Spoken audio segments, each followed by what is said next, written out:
Hey, welcome to The Conversation. You're listening to Andy Mason, and this is authentic conversations around the messy intersection of faith, family, and business.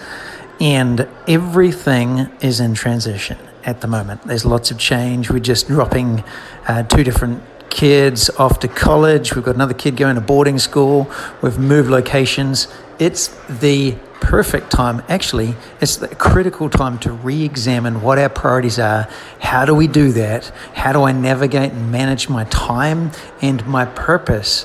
So this session is giving and walking you through how do we do that, how we do that with God, and a really practical exercise that we call a master plan or big rocks, and then turning that into an activity that you can determine how you prioritize the things in your life. If you don't know and protect your priorities, you will live someone else's. So trust this is of value to you. Make sure you download the notes. If you can't get a hold of those, email contact@heaveninbusiness.com and we can get those to you. Have a wonderful week. This is Jeremiah 12, and Jeremiah is complaining about how hard it is. Like, God, I'm the only one, God. I'm the only follower of Jesus in the whole of the Bay Area in my role. And everybody around me is wicked and evil, and they seem to be prospering and launching their businesses and stuff. And like, God, I'm launching mine, and no one's listening to me, and it's hard and it's difficult. And he's coming to God and he's complaining, of course. It's like, why? How come they're prospering? Why are the evil people so happy? Well, they look happy on the outside. And then he's thinking God's going to be like the God of all comfort and joy and peace. And God answers like this: hey, dude, if racing against mere men makes you tired, how will you race against horses? Two different versions here. Has anyone run against a horse before? And if in the land of peace in which you trusted, they wearied you, how will you do on the floodplain of the Jordan? Which means it's rocky, bumping, there's trees you've got to go around. So at the moment, you find it hard, difficult, and the pace of life. And he's like, and God's saying, you're complaining now? I've got something far greater. It's called impossible. Who knows? That's not God telling him off, because God's never would give you something that he doesn't give you the power to do, to accomplish, to achieve. This right here is an invitation. It's saying, hey, I'm struggling to do what I'm doing now. And God's saying, dude, there is so much more. How do you do that? Who wants to know the secret? So I get this prophetic word, and who knows, every single year, life seems to get busier, harder, challenging, but you're still alive. You just lose your hair and grow hair out of your ears and not looking at anybody in particular, and need glasses, and it's just crazy, and your back grows carpet, and it just crazy stuff happens, right?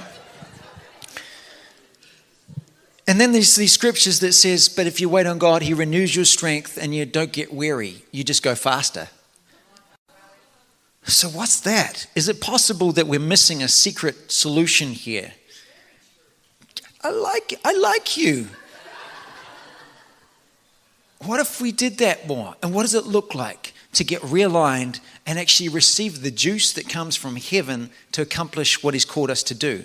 So we don't just get pumped full of energy, but it's something that is applicable and applies to every aspect of life.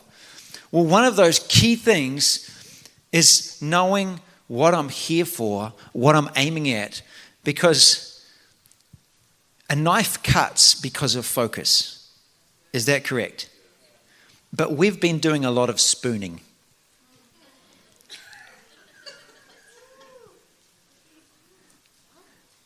Did I just say that? That means lying around and cuddling, singing Kumbaya, coming to our meetings, which is wonderful, holding hands. You're welcome. And what we've seen God do is bring back focus, saying, what are you here for and what are you going to do with what I've given you? And the only way is you're going to stop comparing yourself to somebody else. Just you be you And when you be you, it releases you to be you. It's profound. When I let go of trying to please somebody else and just say, okay, God, I'm just not going to please everybody. I'm getting exhausted. What if I just say, what have you given me to do and how am I going to do it? So question for you. What happens to a follower of Christ who doesn't know and protect their priorities?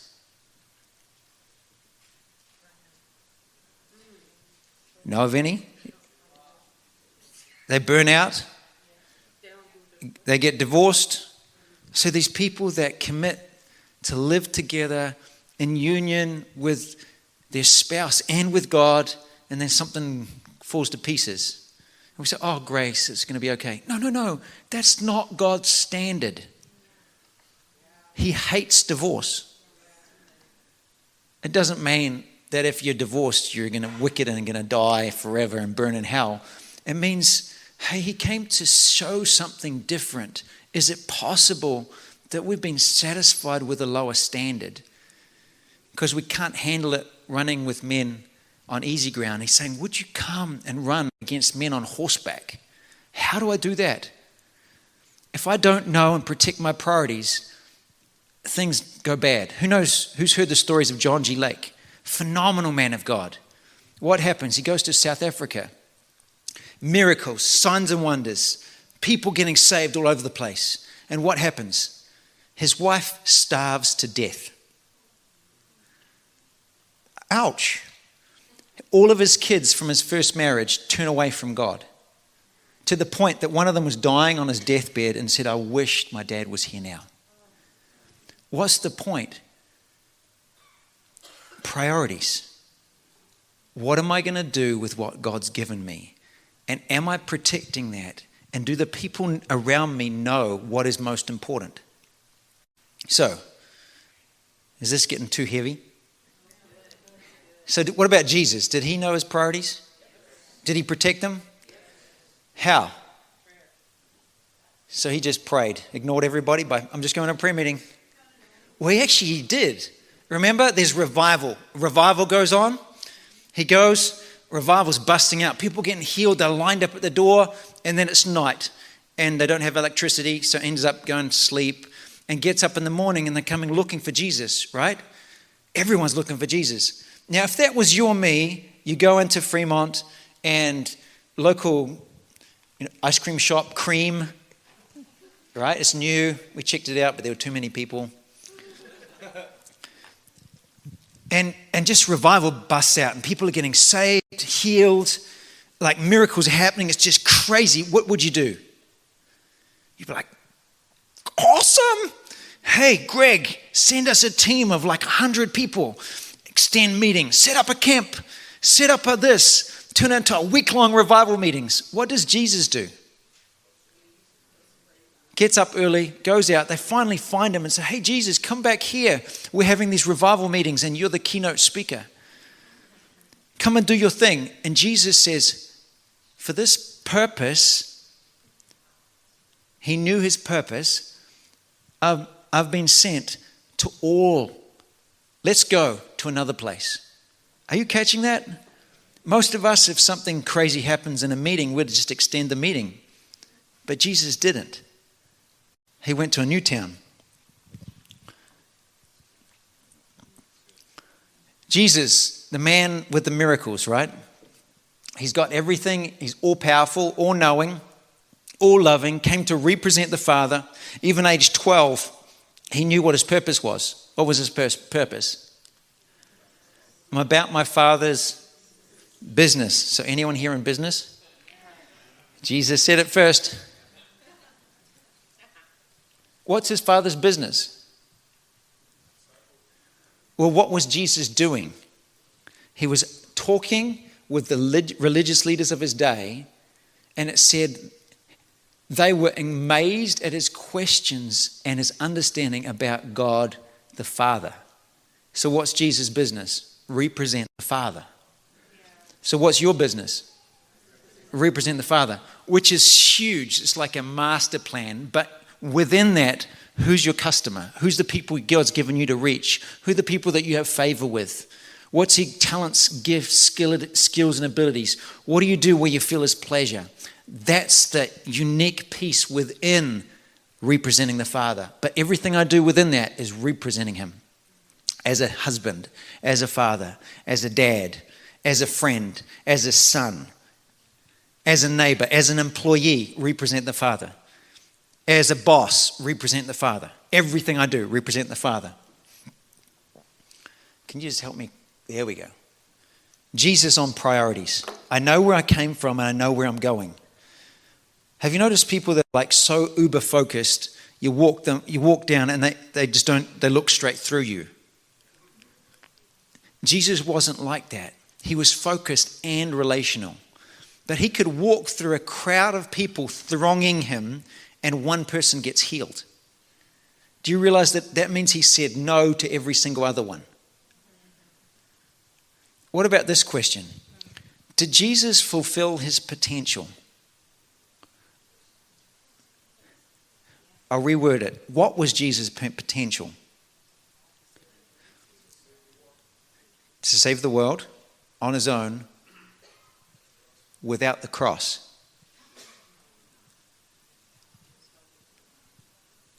How many people were following him?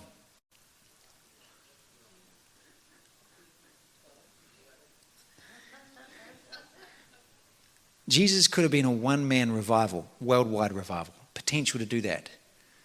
At what point did he exit the planet? When he had the greatest momentum. Isn't that crazy? So did he fulfill his potential? Could he have done much more on the earth before leaving? So his potential was far greater than what he actually did. Are you catching this? So his potential was to be a walking revival. Like carry on for another, you just got started. 3 years? What you could do, I mean, the books that we could get him to write, he didn't record anything. Are you catching this? His potential was so much more. So he did not fulfill his potential, but he did fulfill his purpose.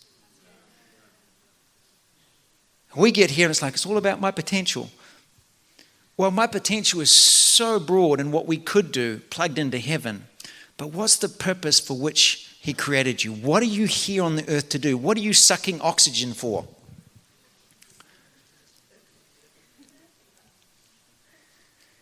Mark 1:38. But he said to them, let us go to the next towns that I may preach there also, because for this purpose I have come forth. Luke 4:43. But he said to them, I must preach the kingdom of God to other cities also, because for this purpose I have been sent. What about this one? John 12. He's wrestling. He doesn't want to go to the cross. Do you like that? Now my soul is troubled, and what shall I say? Father, save me from this hour. God, I want to avoid it. I don't want to do this. Please. But for this purpose, I came to this hour. Are you catching this? If you don't know and you protect your priorities, you will live someone else's. Or are you already?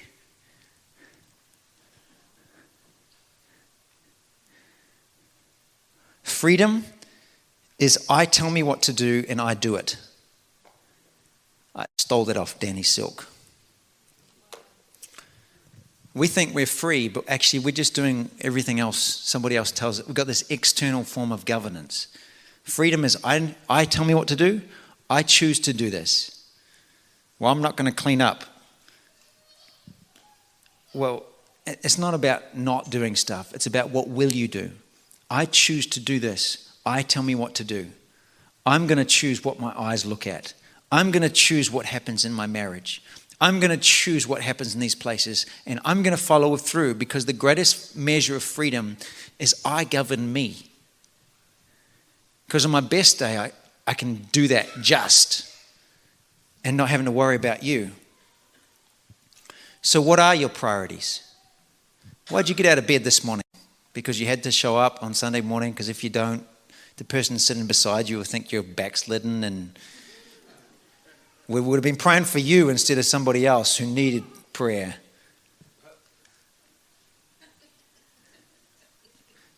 In the school of ministry, we say, why'd you come to school today? Well, because I had to swipe in. Really? That was your motivation? You had to swipe in? Because I get paid to come. No, you don't. What really motivates you? Why are you doing what you're doing? Oh, please don't ask. That's way too... Yes, because I call you to freedom, which is you choose what you're going to do with your time. Because you have the measure of freedom for that which you'll be responsible for. So just ask yourself, if you don't have freedom, have you been responsible with what you've already had? So you take it to the other end. So someone with no choice, very little responsibility, they're usually locked up 24 hours a day, and we call it in prison, because they haven't been responsible with freedom, so they lose freedom. So if you want more freedom, be responsible with the freedom that you have, which means, what am I going to do with me? What am I going to do with my time? What are your key roles in life? Husband, father, entrepreneur, teacher. What is that going to look like for you? If we looked at your last week, what would that tell me your priorities are? My priorities are to do everything somebody else tells me to do. Well, I'm not free because I have to work 60 hours a week. Do you? Do you have to work 60 hours a week? Well, it's not my fault that my wife and my children have no time with me because I'm this anointed minister of God and I've got to travel. No, you don't. When we left New Zealand, my background's business consultancy. I came to the States and it was illegal for me to work for 3 years because I had a student visa.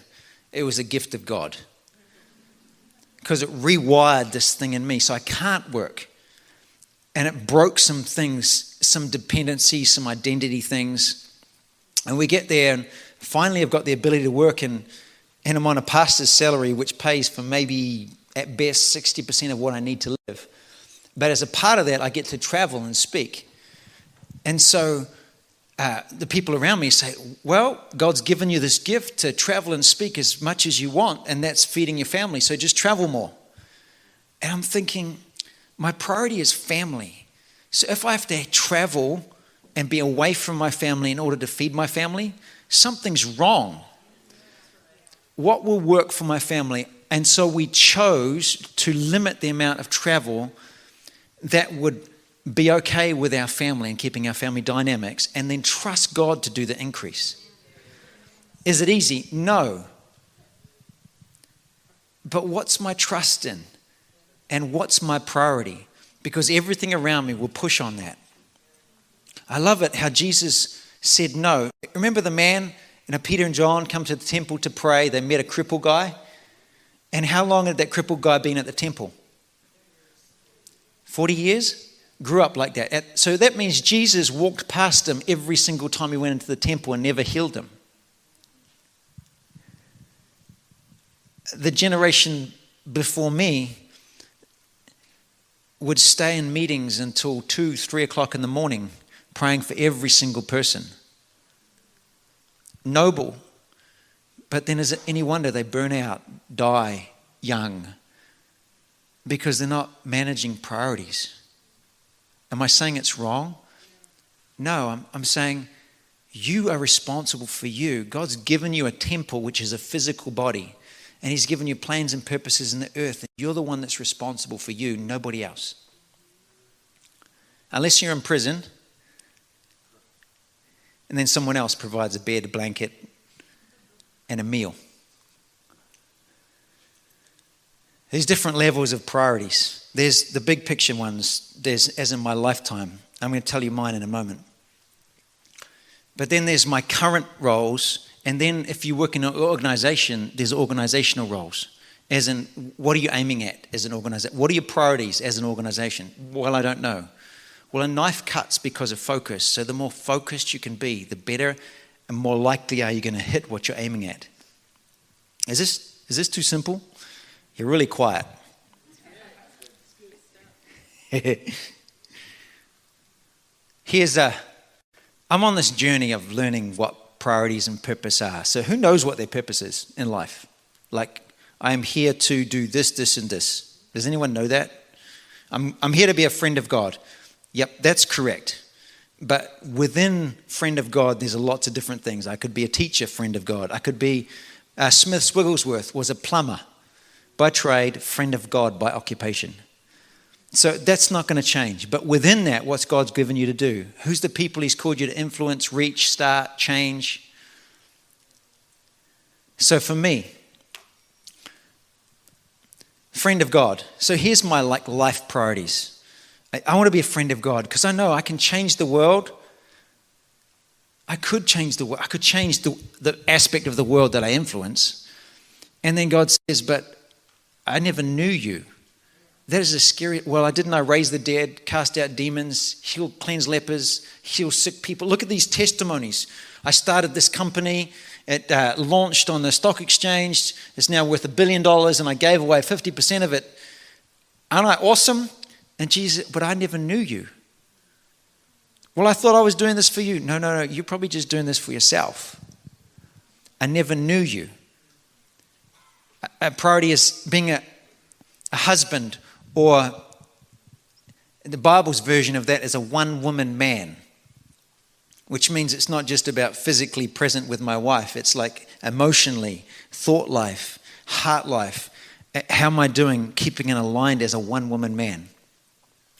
I have a dream of 1 million business people that demonstrate a partnership with God in their workplace. That's what I'm aiming at. So these are my big picture aims, and there's some strategies underneath this, but that's what I'm aiming at.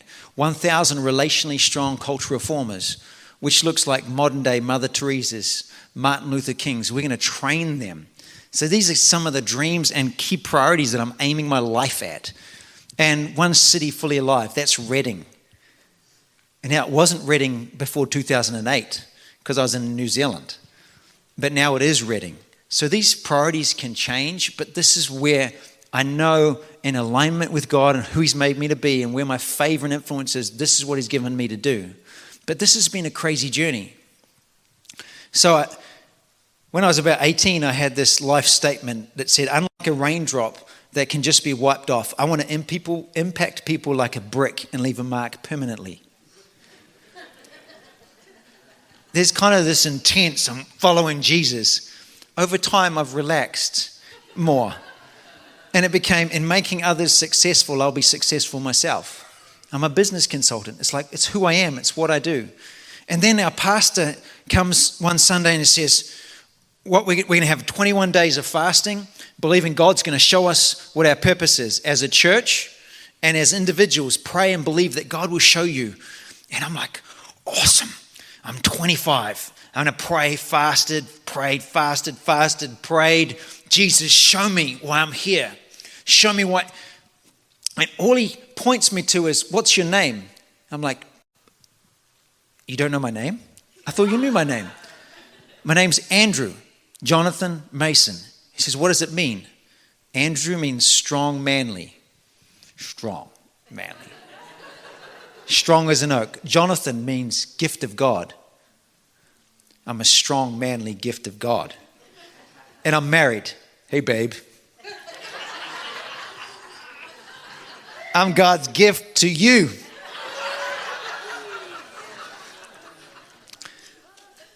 Mason. What's a mason? Skilled builder of stone.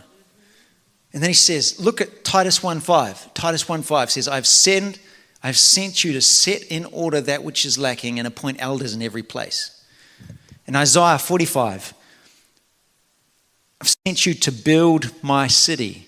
And I suddenly realized, what do I do as a business consultant? I find out where people are, where they want to get to, and help build a life from where they are to where they want to be. What's my name? I'm given as a gift to help build the lives of people. I'm like, ugh. And I fasted and prayed for that. It's what I already do. What's the point?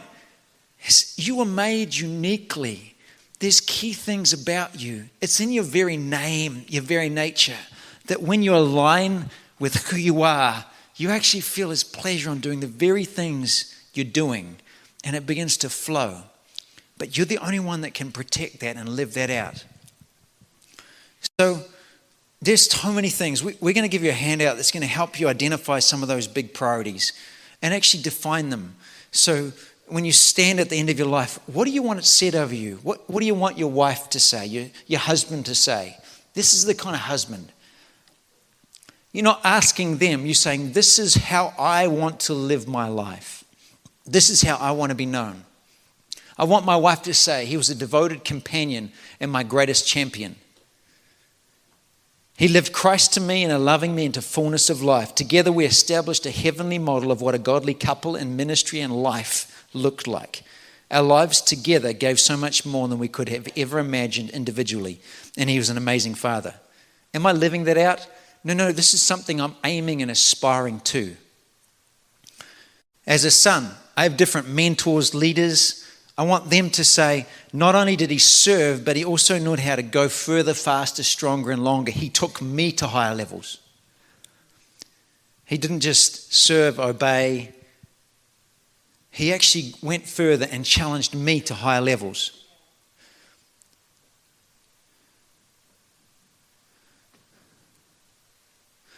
But how do I do this? One of the biggest things for me is I've had to learn a word.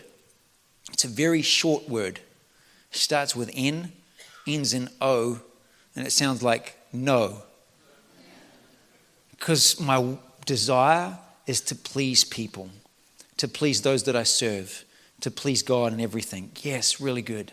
But in order to live what God's given me to live, I'm going to have to say no. I have to say no to my regional manager when I handed in my notice and said, I'm leaving you and I'm going to America. Had to say no to my grandparents when I stole their 4 grandchildren from them and we left New Zealand and come to America. I had to say no to my revival group pastor who said, I don't think it's a really good idea that you should intern with Danny Silk. Seriously. I had to say no to the 3rd year overseer when I skipped 2nd year and straight into the 3rd year program. He says, I don't think this is a good idea. And Bill Johnson says that there's something we get out of 2nd year. And I felt like God had said, intern with Danny. Danny was like, well, over my dead body, you're going to do it. So Danny was for me, but I had to say no to all these other people. I had to make decisions, which is breaking this off, this pleasing people, pleasing people, pleasing people, pleasing people.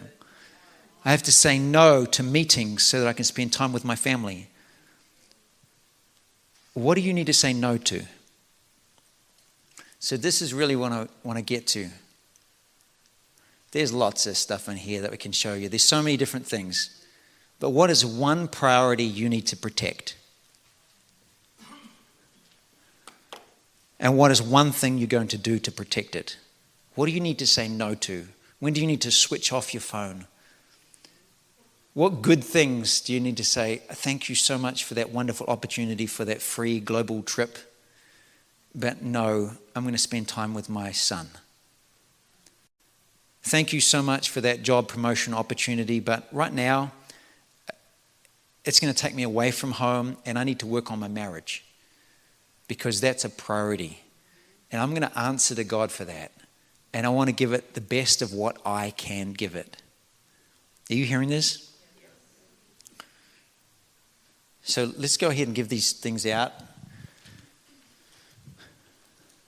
But just as they're giving them out, keep one eye open, one hand on your chest, one on your heart. And Jesus, thank you that you're speaking to us today. That you've given this invitation for us. We feel overwhelmed with what is now, let alone going further, faster, stronger, and longer. But that is what you've called us to because we're followers of Christ, which means we signed up for impossible. Thank you that you've given us all things pertaining to life and godliness, which means I have the ability to do what you've given me to do. So, Father, forgive us where we've been distracted by good. Forgive us where we've been distracted by busy. Forgive us where we've been distracted by serving. And you've called us to go with what you've placed in our hearts to do. Forgive us where we've run after the things in our heart when you've called us to serve. Right now, we just align with you.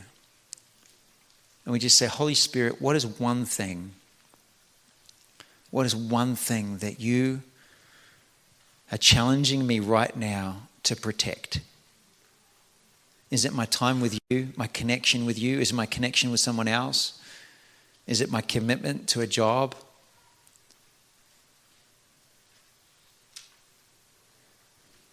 Is it my commitment to praying for a city? Holy Spirit, what is the one thing that you're challenging me to protect?